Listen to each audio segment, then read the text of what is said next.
नमस्कार, टेस्टी रेसिपीजमध्ये आपल्या सर्वांचं मनपूर्वक स्वागत। आज आपण बनवतोय हिवाळा स्पेशल वालाच्या शेंगांच्या दाण्याची भाजी।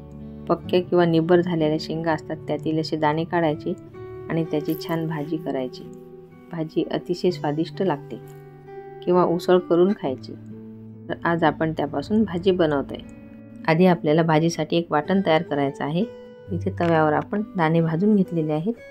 सुके खोबरे, कांदा, लसूण आणि आलं भाजून घेतलं। आता याचं वाटण तयार करायचं। हे आपलं वाटण तयार झालेलं आहे।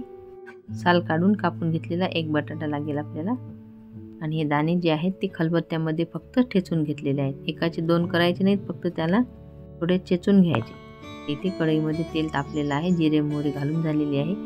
जे वाटण तयार केलं होतं ते घालायचं आणि आपल्या आवडीनुसार लाल मिरची पावडर, गरम मसाला, धने पावडर आणि हळद हे घालायची आणि चांगलं परतून घ्यायचं।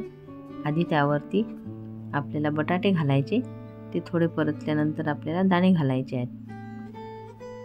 आधी भाजून घेतल्यामुळे आपल्या दाण्याचा जो उग्र वास येतो तो येत नाही, त्यामुळे ते थोडे आपण भाजून घेतलेले आहेत। आता थोडे ठेचून घेतल्यामुळे आपल्या भाजीची चव छान येते। आता परतून झाल्यानंतर आपण त्यामध्ये गरम पाणी सोडलेलं आहे।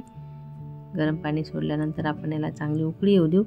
सध्या मीठ टाकायचं नाही, कारण आपले बटाटे शिजायचे राहिलेले आहेत, त्यामुळे पाणी आटून जाईल आणि आपलं मिठाचा अंदाज चुकेल।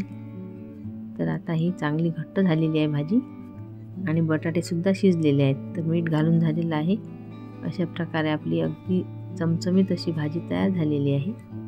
रेसिपी आवडल्यास लाईक, शेअर आणि कमेंट्स करायला विसरू नका। रेसिपी बघितल्याबद्दल धन्यवाद। पुन्हा भेटू अशाच नवीन रेसिपीसोबत। तोपर्यंत नमस्कार।